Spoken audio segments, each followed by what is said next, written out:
So this morning, I want you to think about the things that you have to do. Then I want you to think about the things you want to do. And then lastly, I want you to think about the things you ought to do. So first, the things you have to do.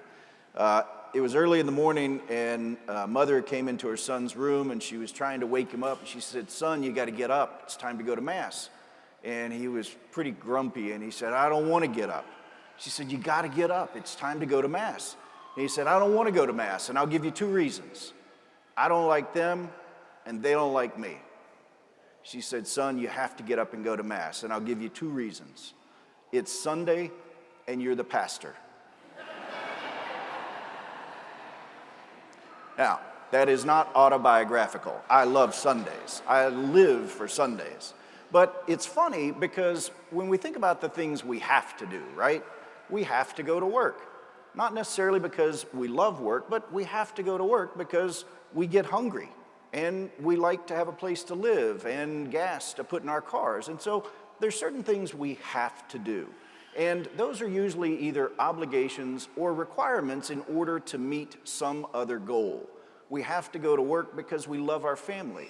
We have to get up in the morning because we know we have to go to work. And so if we follow our have-tos for a little while, we start to understand that even though they're things we have to do, we probably couldn't do them if we didn't have a deeper motivation. And so today we encounter the Samaritan woman at the well, and she had to go to the well because she was thirsty. And if she didn't go to the well, there's no water to drink. So that's a basic need. She had to go to the well. Now, she chose to go to the well in the middle of the day so that she could avoid as many people as possible. But still, she had to go to the well. Now, if you think about the language, if you go back and read the Gospel of John, it's chapter 4, go back and look at the language that they assert with Jesus. It also says that Jesus had to go through Samaria. It doesn't say it in our reading today, but if you read the Gospel of John in its full context, it'll say Jesus had to pass through Samaria. Well, that's not actually true. There's two different routes that Jesus could have taken. One is the Jordan River Valley. He could have followed the river all the way back up to Galilee and avoided Samaria altogether. In fact, that's what most Jews did, because no faithful Jew really wanted to have to go through Samaritan territory. Samaritans were not considered full Jews. They were half-breeds, and everybody looked down on them. Now, it's interesting, the church that's built over Jacob's well is an Orthodox church, and it's a Russian Orthodox church. And the Russians actually have a name for this Samaritan woman. Her name is Svetlana. Now, I don't think that's the name Jesus used at the time, but it's the name the Russians use to refer to the Samaritan woman. And it's important for us too, because we have our list of people we hate. We have our list of people we would like to avoid, but Jesus had to go through Samaria. He had to because of his deeper desire to encounter this person who was thirsting for something more. This person who he knew had a deeper thirst. And that's where we come to the want-tos. You see, when we start to think about the want-tos, things open up, right? If I think about what I have to do, it's not very exciting. But when I think about what I want to do, like I want to take a Caribbean vacation on a beach somewhere where the sun shines every day, that's a want-to, right? That's exciting. Or I want to have enough money for retirement. That's kind of a dream to look forward to. But when we go down the list of want-tos, we start to lighten up a little bit. We start to become more creative and imaginative. Well, when the Samaritan woman encountered Jesus and he offered her an opportunity for something more, she wanted it. She said, "Sir, give me this water so that I never have to come back to this well." Now, this well for her symbolized many things. It symbolized the daily drudgery. It symbolized the judgment of other people. It symbolized the burden of her current life. And so she wanted something more. She wanted something deeper. She wanted something that would satisfy her thirst beyond just having to come back to that well day after day. And so when you think about the things you want, think about the deeper level. What would be something that would fill you with joy, something that would give you hope, as St. Paul talks about in the second reading? Because hope, not optimism, hope is a Christian virtue. Hope is where we realize that God has more in plan for us than we can imagine.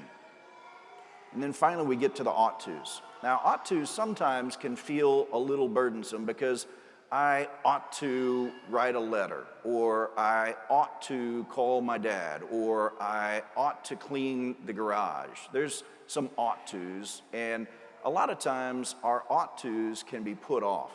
And the reality is most of our spiritual life is on that ought to level. You see, because God is never going to demand. God isn't a have to, because God is always inviting us. Now, God does meet us on the level of want to. He meets us in the level of our desires, but ultimately we have to make a decision. We have to decide not only I ought to get closer in my relationship with God, but I ought to share what God has done in my life. When I get to that level of ought to, I'm actually finally becoming a disciple. And that's what happens with the Samaritan woman. She encounters Jesus, he meets her at the level of need, and then helps her to become aware of what she really wants. And then finally, she recognizes that she ought to share what she has just encountered in Jesus with the people in her town. And so she goes back to tell them about a man who told me everything I have ever done. She knew that she ought to share what she had received with others. That's a missionary disciple.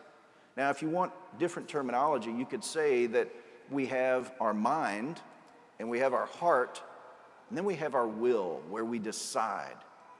And that's the movement that God makes in each of us. In fact, God comes to us, and he first approaches us wherever we are. Whatever is our attention, whatever we are focused on, that's where God approaches us. And then he speaks to our deeper desire, our thirst, because he really wants to give us something that satisfies. But then ultimately we have to make a decision. We have to decide whether or not the encounter we had with Christ was real, whether or not we're committed to it enough to want to share it with others. Now today, we're actually blessed because our elect, our catechumens and candidates who will be received into the sacraments at Easter will be prayed for today. And we will pray with them and for them. But their witness to us is the witness of people who have found that desire, that thirst for Christ to such a degree that they want to receive the fullness of the sacraments. And their presence with us today should challenge each of us to ask that question: what do I want? What am I thirsting for? And am I willing to pursue it and make that decision of what I ought to do? And having encountered it, am I courageous enough to be willing to share that with others so that I can go and tell people about this person, Jesus Christ, who has met me in my life in the middle of my thirst and has quenched my thirst to such a degree that I want to share that gift with others?